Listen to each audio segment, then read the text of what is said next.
Okay, another theory that could be applied to Judy's life is the social learning theory, which was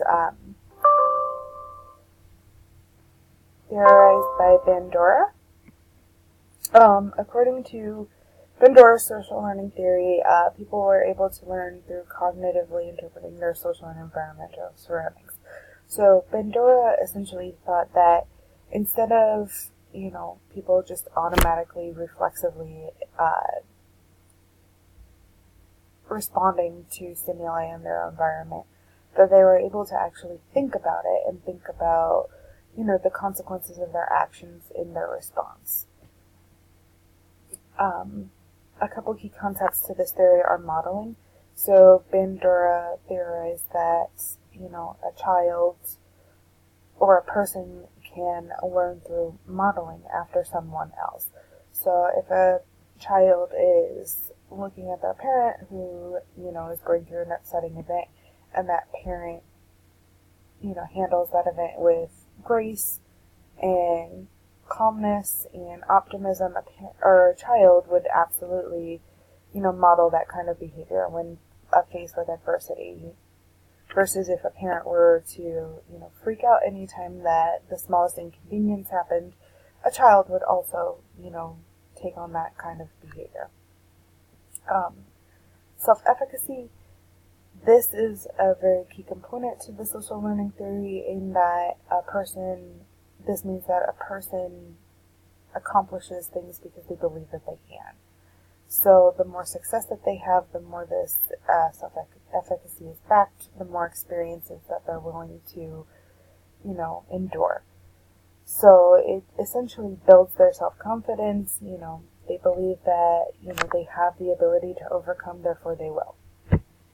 So this would be key in regards to Judy's mentality and outcome when facing her own mortality. First, as far as modeling, the doctors, her parents, maybe not necessarily her mother, but her father and her older sister, who were modeling, optimism, who were modeling, one day at a time, who were modeling not worrying on things that you can't control and just taking care of what you could control. These were all behaviors and mentalities that she herself eventually took on and modified for herself that helped her to overcome that challenge. The self-efficacy, especially after the first kidney transplant, she believed that she was able to, overcome this challenge, this trauma in her life, that she was able to maintain this kidney, to maintain a good lifestyle, that the kidney wouldn't reject, and especially after the first one, for 32 years of having a successful kidney transplant, when it came time for the second one, that self-efficacy would have played a major role in that success and recovery.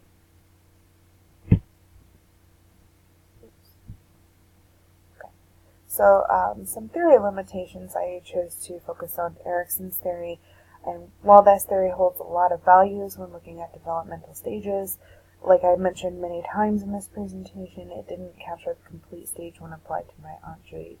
Because for Erikson, he would have limited this stage specifically to an older adult, ages 65 or older, and obviously, like with my aunt, she experienced the stage much younger, and throughout multiple points in her life, that crisis involving that identity versus despair was present her entire life because of the trauma, because of that diagnosis.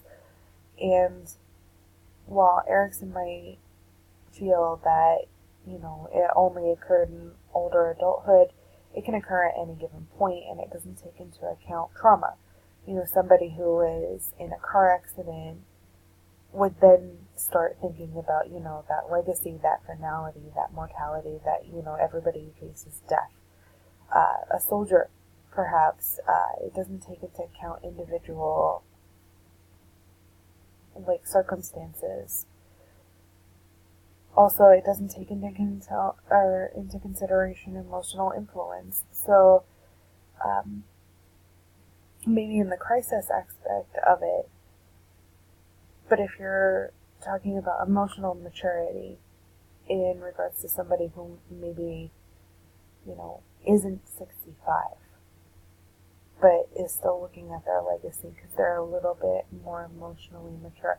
They've already went through the other stages of development and now they're here at the final one, and they're looking back at what kind of legacy they want to leave behind.